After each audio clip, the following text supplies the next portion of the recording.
آزادی یا بے غیرتی، عورت مارچ کے نام پر دل دہلا دینے والی داستان۔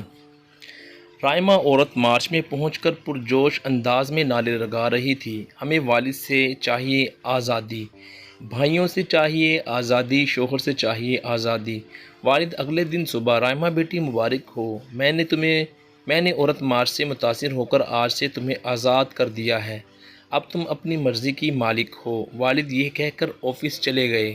والد کے جانے کے بعد رائمہ نے اپنے بوائے فرینڈز اور دیگر دوستوں کو کامیاب عورت مارچ کی خوشخبری سنائی۔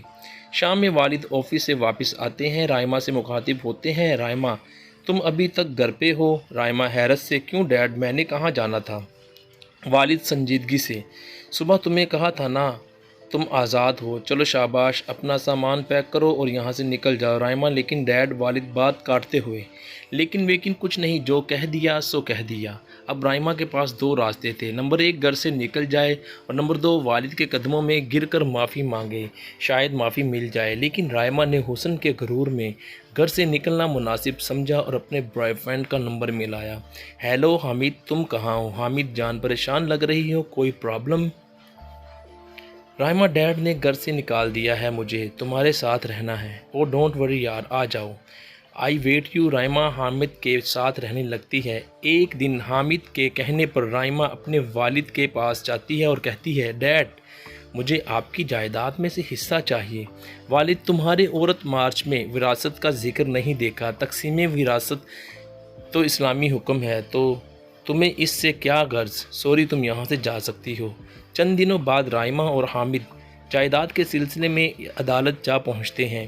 رائمہ ایڈوکیٹ سے: سر، مجھے اپنے ڈیڈ کی جائیداد میں سے حصہ چاہیے۔ ایڈوکیٹ: کچھ فائلیں الٹ پلٹ کرنے کے بعد: رائمہ صاحبہ، اس بارے میں کچھ نہیں ہو سکتا، آپ کے والد نے اپنی تمام جائیداد اپنے بیٹے اور اپنی چھوٹی بیٹی کے نام کر دی ہے، سوری۔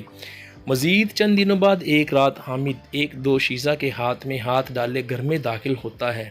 رائمہ یہ منظر دیکھ کر سٹپٹا جاتی ہے اور حامد کو سوالیہ نظروں سے گھورنے لگتی ہے۔ حامد: رائمہ، ان سے ملو، یہ سمرین ہے، میری منگیتر، میرے پیرنٹس نے اس سے میری شادی ارینج کر دی ہے۔ اور رائمہ، تمہیں اب یہاں سے جانا ہوگا، خاندان میں باتیں بن رہی ہیں، تم چاہو تو 1-2 دن اور رک جاؤ۔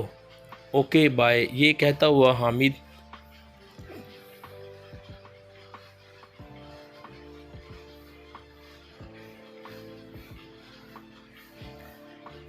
حامد دوسرے کمرے میں چلا جاتا ہے۔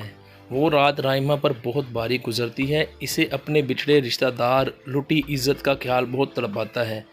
اگلے دن وہ چھوٹا سا بیگ تھامے حامد کے گھر سے منزل سے بے خبر نکل پڑتی ہے۔ تھوڑی دیر بعد وہ بس سٹاپ پر اس حال میں کھڑی تھی کہ پیر لرز رہے تھے، دل کی دھڑکنیں رکنے کا نام نہ لے رہی تھیں، آنکھیں امنڈنے کو بےتاب تھیں۔ اچانک اس کے دل میں ایک خیال آتا ہے اور وہ موبائل نکال کر بھاری بھاری اپنے دیگر بوائے فرینڈز کو کال ملاتی ہے۔ پہلا بوائے فرینڈ کال ریسیو نہیں کرتا۔ دوسرا بوائے فرینڈ دکھڑا سننے کے بعد: یار میرے پاس جگہ نہیں ہے۔ تیسرا بوائے فرینڈ: میں تمہیں ضرور اپنے پاس بلا لیتا، لیکن میں 1-2 دنوں میں بزنس کے سلسلے میں باہر جا رہا ہوں، سوری ڈیئر۔ چوتھا بوائے فرینڈ: بیبی، میں تمہیں بہت چاہتا ہوں، پر کیا کروں، میرے رشتہ داروں کے مذہبی لوگ بہت باتیں بنائیں گے، تم کچھ اور دیکھ لو۔ سب کے جواب سن کر رائمہ کا دل مچل جاتا ہے، آنکھوں کا بند ٹوٹ جاتا ہے اور آنسو امنڈ امنڈ کر چہرے کو تر کر دیتے ہیں۔ رائمہ اپنا چہرہ چھپانا چاہتی ہے، لیکن کاندھے پہ دوپٹہ نہ، سر پہ سکارف، وہ اپنے دستی رومال سے چہرہ چھپانے کی ناکام کوشش کرتی ہے۔ جی ہاں، وہی چہرہ جس پہ برقع ڈالتے ہوئے اسے ذلالت محسوس ہوتی تھی، برقعے والیاں پتھر کے زمانے کی لگتی تھیں۔ رائمہ بوجھل قدموں کے ساتھ چلنا شروع کر دیتی ہے اور بادلے ناخواستہ اپنے شہر میں قائم ایک ویلفیئرز کے زیر اہتمام لیڈیز ہوم میں پناہ گزین ہو جاتی ہے۔ اب اسے اپنی اوقات نظر آتی ہے کہ وہ ٹیشو پیپر ہے یا ڈسپوزیبل برتن جسے استعمال کر کے کوڑے کے ڈھیر میں پھینک دیا گیا ہو۔ یہ دنیا گول ہے۔